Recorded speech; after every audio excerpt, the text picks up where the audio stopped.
गाड़ी चालकों आसी एक बड़ सूचना। राज्य परिवहन प्राधिकरण पक्षरु एक नुआ निष्पत्ति निया जायछि।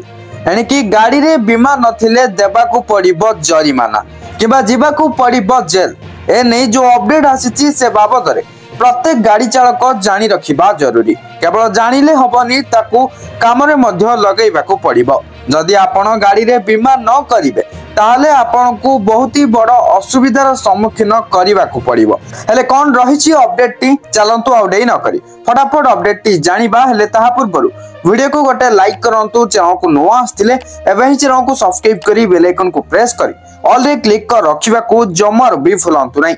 एणिकी गाड़ी रे बीमा नथिले टोल गेट धरिबो, बीमा नथिले स्वयंक्रिय प्रणाली रे गाड़ी धरा पड़िबो। जदि आपण बीमा करिबेनी बा इंश्योरेंस करिबेनी ताहले ई चालान कटिबो।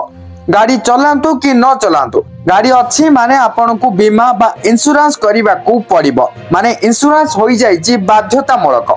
गाड़ी रो बीमा नथिले 2000 टंका जरिमाना किबा 3 मास जाय जेल प्रावधान करा जाईची। एही नियम फेब्रुआरी पहिला रु कार्य करा जिबा नै राज्य परिवहन प्राधिकरण पक्षरु निष्पत्ति निया जायछि। गाड़ी रे बीमा नथिले टोल गेट धरिबो।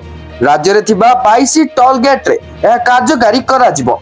ई डिटेक्शन प्रक्रिया रे ई चालान जारी हबो। फेब्रुआरी पहिला रु सारा राज्य रे ए नियम लागू करा जिवो। धरा पड़िले मोटर यान आईन अनुसार कार्यानुष्ठान ग्रहण करा जिवो। उल्लंघनकारी को 2000 टंका जरिमाना किबा 3 मास जेल दंड प्रावधान करा दैथिबा बेले पुनर्बार नियम भांगिले 4000 जरिमाना सह 3 मास जेल दंड किबा उभय दंड रे दंडित करिवार प्रावधान रहिछि। वर्तमान जो गाड़ी बीमा बा इंश्योरेंस को नहीं अपडेट आसीतिला ए बाबद रे प्रत्येक गाड़ी चालक जानिबा सहित गाड़ी रो इंश्योरेंस बा बीमा करे नबा जरूरी। वीडियो को फटाफट शेयर करी समस्तक पाखरे ए अपडेट को पहुंचे दियंतु।